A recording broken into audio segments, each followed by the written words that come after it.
persona guarda ninguém um visa, se trata para um visa para Aruba, o aplicante lo pode entregar um bezwaar, uma apelação na Dimas.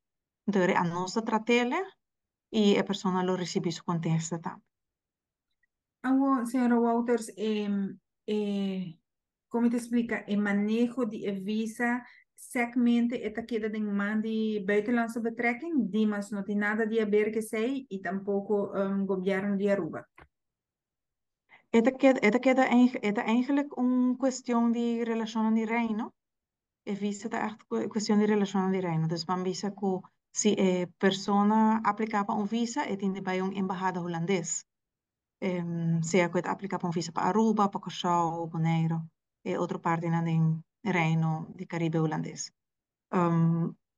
Lo qual que trata tu repetição na tua centralizar, se entende que na tua centralizar e ta Holanda ta son que decidir se a persona lo recebi a visa of não. Se a persona não tem um visa, a aerolínea não vai lá a persona sube avião. Ok.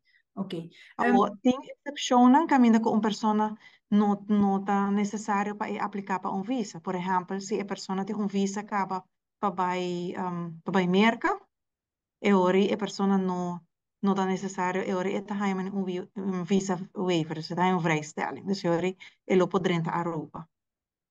É um visa waiver, dus dan bisa a persona está se ele tem um visa acaba que ele aplica para um esta para dentro da América, e ora e não lo meste e não está um vrijstelling e não lo meste aplicar para um visa para bem Aruba. Dus ora com o visa de América ele pode entrar a Aruba.